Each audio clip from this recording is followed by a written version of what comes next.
Next episode की शुरुआत बिल्कुल उसी चीज से शुरू होती है जहाँ यूहाओ सरप्राइज होते हुए कह रहा था कि ये तो बिल्कुल भी अचानक ही हुआ। हम लोगों को मिस जावी ने वहाँ से इसलिए भेजा क्योंकि हम लोगों की जाने के बाद अरीना में सिर्फ सोल किंग लेवल के वॉरियर्स ही आ रहे थे। सोल किंग के वॉरियर जिनके पास 5 सोल रिग्स होती है और उनका लेवल 50 से ज्यादा होता है। ये सुनकर तो यूहाओ के सारे ही तो काफी ज्यादा हैरान हो चुके थे, साथ ही उनको फिक्र भी हो रही थी। जबकि मिस जैगनेर आगे की तरफ आते हुए कहती है कि हाँ यूहाओ तूने बिल्कुल सही कहा, हमें इस बात की फिक्र तो करनी ही होगी क्योंकि वहाँ अरीना में सोल किंग लेवल के वॉरियर्स है और कुछ सोल सेट के वॉरियर्स जिनका लेवल भी हम लोगों से ज्यादा ही है क्योंकि वो लोग भी लेवल 40 या फिर उससे अबाव के वॉरियर्स होते हैं। हमारे पास तो सोल सेट के वॉरियर भी सिर्फ 2 ही है, जू सेटशी और मिस्टर बीबी। यहाँ जू सेटशी तो अपनी बात सुनकर फ्लेक्स कर रहा था क्योंकि उसका लेवल 43 है, लेकिन वो इन लोगों की टीम का सबसे ज्यादा पावरफुल वॉरियर है और अब इन लोगों का मुकाबला सोल किंग लेवल के वॉरियर से होगा जो कि बहुत ही पावरफुल होते हैं। लेकिन दूसरी तरफ जू सेटशी फिक्र न करते हुए अपने दोस्तों से कहता है कि तुम लोग बिला वजह ही टेंशन ले रहे हो, हमें वैसे भी ये कंपटीशन पूरा नहीं लड़ना, हमें बस थोड़े और राउंड फाइट करते रहने होंगे जब तक ज़्याओटो अपने दोस्तों को लेकर वापस नहीं आ जाती। और वैसे भी मत भूलो बाकी के सब लोगों को तो यही लगता है कि मैं अपनी टीम का सबसे वीकेस्ट वॉरियर हूँ, जबकि हमारी टीम में तो एक सोल एम्परर लेवल का वॉरियर भी है। असल में जू सेटशी यहाँ पर यूहाओ की बात कर रहा था क्योंकि यूहाओ ने पिछले फाइट में अपने पास 1-1 लाख वाले 6 सोल रिग्स दिखाई थी, यानी कि एक सोल एम्परर लेवल के वॉरियर के पास ही 6 सोल रिग्स होती है। और ऐसा नहीं है कि जू सेटशी को मालूम नहीं, वो तो बस यही दिखाने की कोशिश कर रहा था कि जो बाकी लोग समझ रहे हैं हमें भी उसी पर यकीन करना होगा। बेशक यूहाओ तो अभी तक सिर्फ एक स्पिरिचुअल सोल मास्टर है जिसका लेवल 20 है और उसके पास सिर्फ एक ही सोल रिग है। यही लोगों की दरमियान ये सारी बातें तो चल ही रही थी, लेकिन मिस्टर बीबी देखता है कि उसके टीममेट निराश हो रहे थे, इसलिए वो फौरन से आगे आते हुए कहता है कि चाहे कुछ भी हो जाए हम लोग अपने शेख एकेडमी की इज्जत को खोने नहीं देंगे, फिर चाहे अभी उसके लिए जो कुछ मर्जी करना पड़े। ये सुनकर जू सेटशी यहाँ पर देने से मिस्टर बीबी से कहता है कि अभी तो ये कॉम्पिटिशन सिर्फ शुरू हुआ है, मैं नहीं लगता कि हमें अपनी रियल एबिलिटीज को बात के लिए छुपा कर रखना चाहिए। जिस पर मिस्टर बीबी जवाब देते हुए कहता है कि नहीं, इस बात से अब कोई फर्क नहीं पड़ता कि हम लोगों की सच्चाई सब लोगों के सामने आ जाती है या नहीं, लेकिन हम लोग अपने शेख एकेडमी को जितवाने के लिए पूरी जान लगा देंगे, फिर इससे हम लोगों की सच्चाई सब लोगों के सामने ही क्यों ला जाए। जो सुनकर ज़्याओटो और जैगनेर दोनों ही काफी जरा हैरान होकर सवाल करती है, पूछती है कि क्या मतलब सच्चाई। इवर की यूहाओ भी एक्साइटेड होते हुए आगे की तरफ आकर मिस्टर बीबी से सवाल करते हुए पूछता है कि मिस्टर बीबी आप कहना चाह रहे हैं कि जू सेटशी और आपके पास कुछ सीक्रेट टेक्निक्स है जो कि अभी तक आप लोगों ने शो नहीं की। जो सुनकर जू सेटशी यहाँ पर फ्लेक्स करते हुए कहता है कि तुम लोगों को ये बात तो मालूम ही होगी कि हम लोगों को आउटर शेख एकेडमी में ट्विन स्टार्स का टाइटल मिला था, तुम्हें क्या लगता है कि हमें ये टाइटल्स क्यों मिले होंगे। जो सुनकर वार्डो भी सरप्राइज होते हुए कहता है कि इसका मतलब तुम लोगों ने अपनी फुल स्ट्रेंथ पिछले फाइट में इस्तेमाल नहीं की। जिस पर जू सेटशी मुस्कुराते हुए जवाब देकर कहता है कि हाँ, पिछली फाइट में मैंने सिर्फ अपनी 30 से 40% पावर का ही इस्तेमाल किया था। इनफैक्ट अगर मैं और मिस्टर बीबी दोनों मिलकर काम करें तो हमारा स्ट्रॉन्गेस्ट अटैक और स्ट्रॉन्गेस्ट डिफेंस मिलकर बहुत ज्यादा न्यू एबिलिटीज भी क्रिएट कर सकता है। ये सुनकर तो ज़्याओटो खुश होते हुए कहती है कि इसका मतलब जब तक सिस्टर ज़्याओटो वापस नहीं आ जाती तब तक हम लोग होल्ड कर सकते हैं, हम लोगों के पास अभी भी चांसेस है। यूहाओ यहाँ पर ये सारी बातें सुनकर कहता है कि ये बात तो माननी पड़ेगी कि हमारी टीम का ज़्याओटो और मिस्टर बीबी दोनों ही काफी जरा पावरफुल है, लेकिन दूसरी तरफ हमारी टीम में कुछ कमजोर वॉरियर्स भी है जैसे कि ज़्याओजो और वार्डो यहाँ यूहाओ की ये बातें सुनकर उसे ताना देते हुए कहता है कि शायद तुम खुद को भूल गए क्योंकि हम तीनों ही जूनियर्स है और तीनों ही वीक भी है। जो सुनकर तो वहाँ पर वो जो सब लोगों ने एक बार फिर से हंसना शुरू कर दिया था और ये लोग अपनी फाइट की टेंशन को भूल चुके थे। इसके बाद हम लोगों को नेक्स्ट डे का सीन दिखाया जाता है जहाँ सब लोग तैयार होकर मिस ज़ाविये के साथ कहीं पर जा रहे थे। रास्ते में चलते हुए ज़ाविये अपने डिसाइपल से सवाल करते हुए पूछती है कि तुम लोग सोल गाइडेंस के बारे में क्या सोचते हो। सोल गाइडेंस वेपन का सुनकर सब लोग बारी बारी अपना ओपिनियन देते हैं, जैसे कि मिस्टर बीबी ने कहा कि ये वही वेपन है जिसकी वजह से हमारा टास्क सेट पूरी तरीके से बर्बाद हो गया। जू सेटशी जवाब देते हुए बोलता है कि मैं तो सोल गाइडेंस वेपन को एक अपॉर्चुनिटी की तरह देखता हूँ। दूसरी तरफ जैंगनेर और ज़्याओजो का जवाब बिल्कुल सेम था क्योंकि वो दोनों ही बताते हैं कि हम लोगों को सोल गाइडेंस वेपन के बारे में कुछ भी मालूम नहीं, जबकि पीछे वार्डो ने तो ये बात साफ साफ कह दी थी कि उसे सोल गाइडेंस वेपन बिल्कुल पसंद नहीं। यूहाओ यहाँ पर सबसे अलग जवाब दे रहा था क्योंकि वो बताता है कि हम लोग सोल गाइडेंस वेपन को इस्तेमाल कर सकते हैं वार्डो और ज़्याओजो को कमजोर से ताकतवर बनाने के लिए। इवन के केटो भी यहाँ पर यूहाओ की इस बात से एग्री करता था। ज़ाविये अपने डिसाइपल्स को बताती है कि इस बार का कॉम्पिटिशन पिछली बार की तरह नहीं है क्योंकि इस बार इस कॉम्पिटिशन में कोई भी प्योर सोल मास्टर नहीं बल्कि सारे के सारे सोल मास्टर अपने साथ सोल गाइडेंस वेपन लेकर आए हैं, जिसकी वजह से वो पहले से ज्यादा ताकतवर और खतरनाक हो जाते हैं। जू सेटशी यहाँ पर भी ज़ाविये की ये बात सुनकर जवाब देते हुए कहता है कि शायद लोग भूल गए कि हम लोग पहले कितना ज्यादा महान हुआ करते थे, अब तो इन लोगों ने अपनी कल्टीवेशन को इस टेक्नोलॉजी पर डिपेंड कर दिया है जिसकी वजह से ये लोग ज्यादा कल्टीवेशन भी नहीं कर पाएंगे।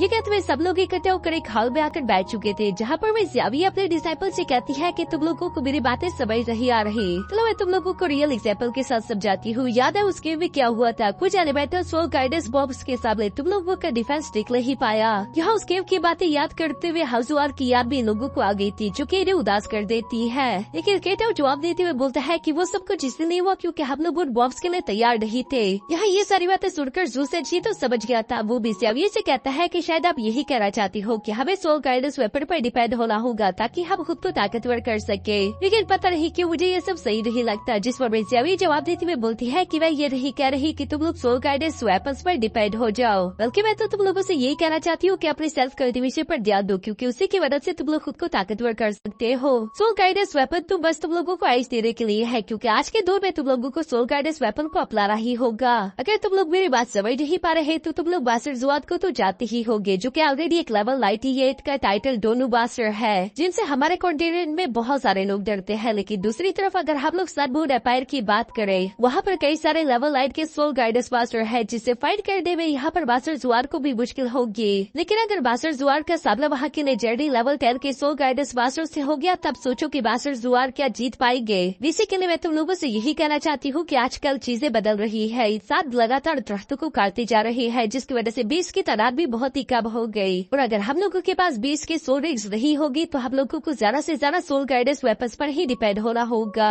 अब तक मिस यावी की सारी बातें सब लोग समझ गए थे, इसलिए मिस यावी अपने डिसाइपल से कहती है कि चलो मेरे साथ आओ, मैं तुम लोगों को कहीं पर लेकर जाना चाहती हूँ। असल में मिस यावी यहाँ पर मौजूद अपने सारे डिसाइपल्स को एक सोल गाइडेंस वेपन के ऑक्शन की तरफ लेकर जा रही थी, जहाँ पर अब देखते हैं कि वार्डो जाले से बना कर देता है, क्योंकि पता नहीं क्यों वार्डो को ये सब कुछ अंदर से बिल्कुल भी अच्छा नहीं लग रहा था और वो ये सब बीच में ही छोड़कर वहाँ से चला गया। यू वार्डो को जाता हुआ देखकर हैरान होते हुए कहता है कि आखिर वार्डो ऐसा क्यों कर रहा है, जिस पर मिस यावी कहती है कि शायद वो ऐसी फैमिली से बिलोंग करता होगा जहाँ पर सोल गाइडेंस वेपन के खिलाफ बहुत ही ज्यादा नफरत होगी, इसलिए वो उन्हें अपनाना नहीं चाहता। ये सुनकर तो यूहो भी अपने बल में सोचता है कि कभी वार्डो ने अपनी फैमिली के बारे में मुझे नहीं बताया, मैं भी उसकी फैमिली के बारे में जानना चाहता हूँ। अब इसी तरह से बातें करते हुए आखिरकार ये लोग यहाँ पर मौजूद एक स्टारलाइट ऑप्शन के पास आ जाते हैं, जहाँ पर बहुत सारे लोग पहले से ऑप्शन के लिए जमा हो गए थे। अभी थोड़ी देर में वहाँ पर ऑप्शन की होस्ट भी आ जाती है, जो कि सबसे पहले यहाँ पर इन लोगों को वेलकम कर रही थी और वो इन्हें बताती है कि आज के दिन हम लोगों के पास यहाँ पर लेवल 3 से लेकर लेवल 6 के सोल गाइडेंस वेपन होंगे,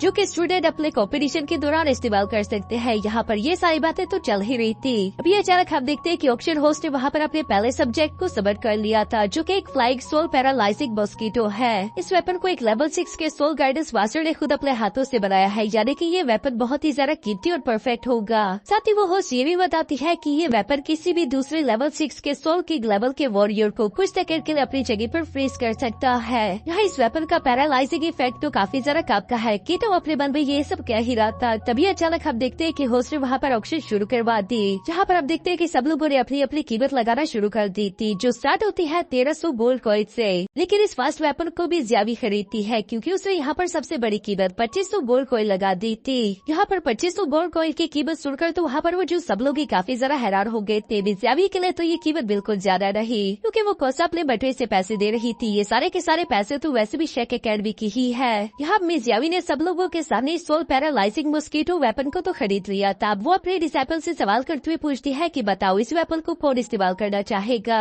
जो सुनकर यूहो यहाँ पर जवाब देते हुए कहता है कि क्यों ना ये वेपन हम लोग यहाँ पर ज़्याओ को देते, क्योंकि वो ऑलरेडी लेवल 29 पर है और जल्दी वो 30 लेवल पर पहुंच जाएगी, फिर वो इस मॉस्किटो को अच्छे से इस्तेमाल कर सकती है। लेकिन ज़्याओ उसे मना करते हुए कहती है कि मुझे लगता है कि हमें ये सोल पैरालाइजिंग मॉस्किटो यूहो को देना चाहिए, क्योंकि वो ऑलरेडी सोल गाइडेंस डिपार्टमेंट से है और मुझे लगता है कि वो इस सोल गाइडेंस वेपन को उससे ज्यादा बेहतर इस्तेमाल कर सकता है, जो सुनकर मिज़यावी भी एग्री हो गई थी। इसलिए हम देखते हैं कि मिज़यावी ने वो सोल पैरालाइजिंग मॉस्किटो यहाँ पर यूहो के हवाले कर दिया। इसके बाद हम देखते हैं कि बाकी का ऑप्शन यूं ही धीरे धीरे आगे की तरफ चलता रहा, जहाँ पर कई सारे वेपन आए, लेकिन उनमें से मिज़यावी या फिर उनके डिसाइपल कोई भी इंटरेस्टेड नहीं हो रहे थे। अभी अचानक ऑप्शन होस्ट अनाउंसमेंट करते हुए कहती है कि अब मैं तुम लोगों को एक बहुत ही कीमती वेपन दिखाने वाली हूँ, जो कि फाइट के दौरान हर एक वॉरियर के काम आ सकता है। इससे बहुत सारे लोग बहुत ही फनी नेम से बुलाते हैं, जैसे कि बेबी मिल्क या फिर मिल्क बोतल, जो सुनकर तो ज़्याओ को भी हंसी आ रही थी। तभी होस्ट अनाउंसमेंट करते हुए कहती है कि इस वेपन का रियल नेम है चार्ज सोल गाइडेंस, जिसमें एक limited amount of soul power store होकर रखी होती है। इसलिए अगर फाइट के दौरान किसी भी वॉरियर की सोल पावर एग्जॉस्ट हो गई, वो इस चार्ज सोल गाइडेंस वेपन का इस्तेमाल करते हुए खुद की स्टोर पावर्स को दोबारा से जल्दी रिकवर कर पाएगा और वो आगे से फाइट कर सकता है। ये वेपन तो सब लोगों को ही कीमती लग रहा था, क्योंकि क्योंकि हर एक वॉरियर इसका इस्तेमाल कर सकता है। इसलिए हम देखते हैं कि ऑक्शन सीधा 20,000 गोल्ड कॉइन से शुरू हुई, लेकिन इस वेपन को भी मिस यावी ने ही यहाँ पर खरीदा क्योंकि उसने सबसे बड़ी कीमत 25,000 गोल्ड कॉइन की लगा दी थी।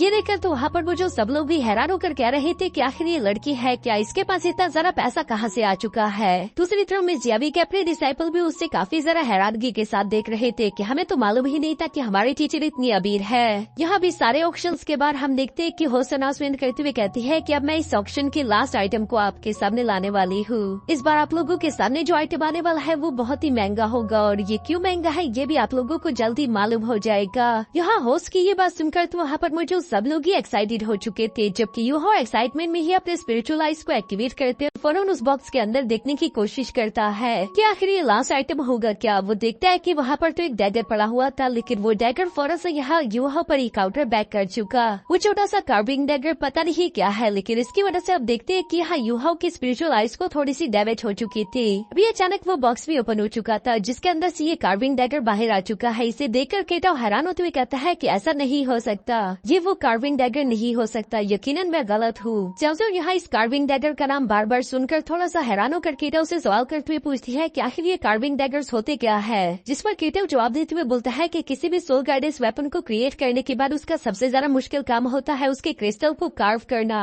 क्योंकि हम लोग उस सोल गाइडेंस वेपन के क्रिस्टल पर एक कोर फॉर्मेशन क्रिएट करते हैं, और अगर आप लोगों के पास एक अच्छा कार्विंग डैगर है तो आप लोग उस फॉर्मेशन को ज्यादा परफेक्टली ड्रॉ कर पाओगे, यानी कि वो सोल गाइडेंस वेपन उतना ही ज्यादा खतरनाक और पावरफुल होगा। दूसरी तरफ ऑक्शन की होस्ट भी यहाँ पर मौजूद ऑडियंस से कहती है कि ये कार्विंग डैगर कोई मामूली डैगर नहीं है, बल्कि यकीनन आप लोगों को कार्विंग डैगर्स लिस्ट के बारे में तो मालूम होगा, जिसके अंदर टोटल 100 डैगर्स है, और वो 100 डैगर्स पूरी दुनिया में फैले हुए हैं। ये 100 कार्विंग डैगर्स बहुत ही ज्यादा स्पेशल है, जिनका मुकाबला कोई नॉर्मल कार्विंग डैगर्स तो बिल्कुल भी नहीं कर सकते। मिस यावी यहाँ पर अपनी डिसाइपल्स को बताती है कि ये होस्ट बिल्कुल सही कह रही है, क्योंकि उन्हीं 100 डैगर्स में से 2 तो हमारे शेख अकेडमी के पास है, एक डैगर मिस जान के पास है और दूसरा मिस्टर फानहू के पास। यहाँ ये सारी बातें तो चल ही रही थी, तभी अचानक वहाँ पर कुछ लोग खड़े होकर कहते हैं कि तुम लोग यूं ही बात क्यों जाया कर रहे हो, चलो जल्दी से इस ऑप्शन को शुरू करवाओ। लेकिन होस्ट उसे मना करते हुए कहती है कि मैं जानती हूँ कि आप लोग इसके लिए बहुत ही ज्यादा एक्साइटेड हो, लेकिन पहले मुझे आप लोगों को इस डैगर की सारी इन्फॉर्मेशन देनी होगी, क्योंकि इसके साथ कुछ खतरनाक बातें भी जुड़ी हुई है। ये सुनकर तो वहाँ पर मौजूद कुछ लोग थोड़े से हैरान हो गए। अभी होस्ट यहाँ पर इन लोगों को बताती है कि ये डैगर अपने 100 रैंकिंग लिस्ट में से 99 रैंक पर आता है। बात ये नहीं है कि ये कार्विंग डैगर कमजोर है, बल्कि असल में बात यह है कि इस डैगर के साथ एक छोटी प्रॉब्लम है। अगर वो प्रॉब्लम ना होती और इसकी सिर्फ एबिलिटीज के हिसाब से इस डैगर को देखा जाता, ये डैगर 100 रैंकिंग लिस्ट में से टॉप 30 के बीच में ही कहीं पर प्लेस होला था। इसकी 99 रैंकिंग सिर्फ इसी वजह से है क्योंकि इस डैगर पर एक कर्स लगा हुआ है, जो सुनकर तो चारों तरफ सन्नाटा छा गया। सब लोग आपस में धीरे धीरे से बात कर रहे थे। इवन के केटा अपने दोस्तों से कहता है कि वैसे इसे पहले ही नजर में पहचान गया कि ये जरूर शिलिन कार्विंग डैगर होगा, जो कि अपने ही ऑनर पर बैकफायर कर देता है। ऑक्शन होस्ट भी यहाँ पर इन सब लोगों को यही बता रही थी कि ये शिलिन कार्विंग डैगर, जिसे फियर्स डैगर भी कहा जाता है, इसको सबसे पहले सन मून एम्पायर में आज से 3000 साल पहले क्रिएट किया गया था, और इस कार्विंग डैगर को बनाने वाला भी एक लेवल 9 का सोल गाइडेंस पासर था, यानी कि तुम समझ सकते हो कि ये कितना ज्यादा कमाल का है। इस डैगर की हिस्ट्री बिल्कुल भी अच्छी रही, क्योंकि ये शिलिन फियर्स डैगर आज से पहले 37 लोगों के पास रहा है, लेकिन उन 37 के 37 लोरर्स की बहुत ही ज्यादा अजीब तरीके से मौत हो गई। इसी वजह से इसे कर्स डैगर के नाम से जाना गया, और इसकी रैंकिंग भी बहुत ही ज्यादा लो हो गई है। और अगर आप में से किसी को लगता है कि वो इतना ज्यादा ताकतवर है कि वो इस डैगर की शक्तियों पर काबू कर सके, तो अभी आप लोग बोली लगा सकते हो, और इसकी बोली स्टार्ट होगी 1 लाख गोल्ड कॉइन से। ये कहते हुए होस्ट ने वहाँ पर बोली शुरू करवा दी, लेकिन कोई भी यहाँ पर बोली लगाने के लिए तैयार ही नहीं था। दूसरी तरफ हम देखते हैं कि गॉड इलेक्ट्रोलक्स यहाँ पर यूहो को बताता है कि ये तुम्हारे लिए एक बहुत ही ज्यादा बेहतरीन अपॉर्चुनिटी होगी। इस डैगर के पास शायद डेथ की पावर है, और इसकी ताकत का कंट्रोल करके तुम काफी ज्यादा ताकतवर हो सकते हो। यहाँ यूहो ने चूंकि गॉड इलेक्ट्रोलक्स की बातें सुन ली थी, और गॉड इलेक्ट्रोलक्स ने ही यूहो से कहा कि वो इस डैगर को खरीद ले, इसलिए हम देखते हैं कि यूहो सबसे पहले हाथ खड़ा करके बोलता है कि मैं 1 लाख गोल्ड कॉइन देने के लिए तैयार हूँ। ये सुनकर तो वहाँ पर मौजूद सब लोग, इवन के उसके दोस्त भी शौक होकर यूहो को देख रहे थे, क्योंकि सब लोग ये जानते थे कि जो भी इस डैगर को हासिल करेगा उसकी मौत हो सकती है। आखिर कोई इतना बेवकूफ कैसे हो सकता है कि वो इस डैगर को ये जानते हुए भी हासिल कर ले। यूहो के दोस्त भी यहाँ इसी बात से परेशान होकर यूहो से कह रहे थे कि तुम ये क्या कर रहे हो, जिस पर यूहो अपने दोस्तों को बताता है कि मुझे लगता है कि मैं इस डैगर का कर्ज हटा सकता हूँ, उसके बाद मैं इसे अपने लिए इस्तेमाल कर पाऊंगा। जो सुनकर भी ज़्यावी उसके साथ एग्री हो गई। इसके बाद हम देखते हैं कि ऑक्शन हाउस बाकी के लोगों से कहती है कि अगर कोई बड़ी बोली लगाना चाहे तो अभी तुम लोगों के पास वक्त है, लेकिन वहाँ पर मौजूद और किसी भी इंसान के पास इतनी ज्यादा हिम्मत हिम्मत नहीं थी कि वो इस डैगर को हासिल करने की जुर्रत कर सके।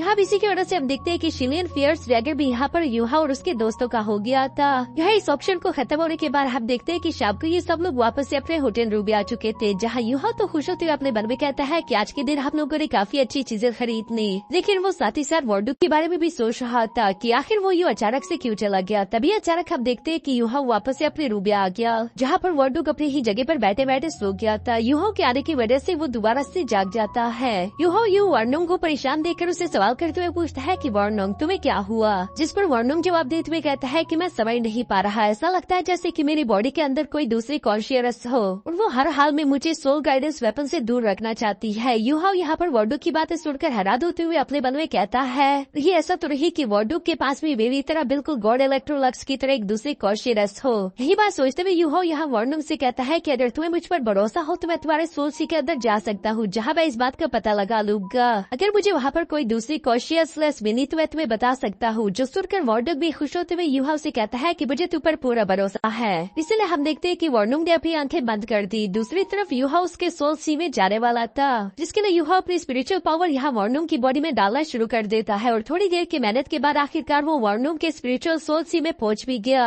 यहाँ पहुंचने के बाद पहले तो यूहा को काफी जरा खूबसूरत बटरफ्लाईज दिखाई दे रही थी, पर तभी अचानक वो अपने सामने एक चमकती हुई रोशनी देखता है, जिसे देखकर यूहा तो थोड़ा सा हैरान हो चुका था। और असल में ये लाइट किसी और की बॉडी से नहीं बल्कि टैंग सेंग की स्पिरिचुअल सोल कॉन्शियस से आ रही थी, क्योंकि वार्नोंग की बॉडी में मौजूद है। टियरबिंग यहाँ पर यूहा से कहता है कि ये कॉन्शियसनेस बहुत ही ज्यादा खतरनाक है, भागो यहाँ से। अभी अचानक आप देखते हैं कि सामने की वो कॉन्शियस भी अचानक से एक्टिवेट हो गई और वो यूहा पर अटैक कर रही थी, इसलिए यूहा वहाँ से भागने की कोशिश कर रहा था, लेकिन यूहा इसमें कामयाब नहीं होता। वो वहाँ पर बुरी तरीके से फंसने वाला था, इसलिए हम देखते हैं कि स्कॉर्पियन एम्प्रेस और टियरबिंग दोनों मिलकर अपने पावर्स का इस्तेमाल करते हुए यूहा को वहाँ से बाहर निकालने की कोशिश करते हैं, जिसमें वो दोनों भी कामयाब नहीं हो पा रहे थे। पर तभी अचानक हमें वहाँ पर एक झलक टैक्सेक की दिखाई देती है, जो कि यूनिवर्स के बाहर से यूहा पर नजर रखे हुए था और वो यूहा को किक आउट करके यहाँ वार्नोंग के सोल सी से बाहर आउट कर चुका। जहाँ होश में आने के बाद यूहा देखता है कि वार्नोंग की बॉडी से बहुत ही ज्यादा एनर्जी फ्लो कर रही थी और इस एनर्जी को दूर से दो बीस्ट ने भी महसूस कर लिया, जिनमें से एक बीस्ट तो यहाँ पर कह रहा था कि चलो हमें यहाँ से जल्दी वार्नोंग की तरफ जाना होगा, क्योंकि हमें लगता है कि वो खतरे में होगा। लेकिन वो बहुत बड़ा जायंट ड्रैगन टाइप बीस्ट उसे मना करते हुए कहता है कि नहीं, हम लोग वहाँ नहीं जाएंगे, क्योंकि इससे वार्नोंग की रियल आइडेंटिटी सब लोगों के सामने आ जाएगी और वैसे हमें फिक्र करने की कोई जरूरत नहीं, क्योंकि टैक्सेक ऊपर से उस पर नजर रख रहा है। हम लोगों को यहीं पर रुककर उस चीज की हिफाजत करनी होगी जिस चीज की जिम्मेदारी आज से हजारों साल पहले हमें दी गई थी। यही कहते हुए वो दोनों जायंट बीस्ट वहीं पर रुक गए और इसी खतरनाक सीध के साथ हमारा यह एपिसोड यहीं पर खत्म हो जाता है।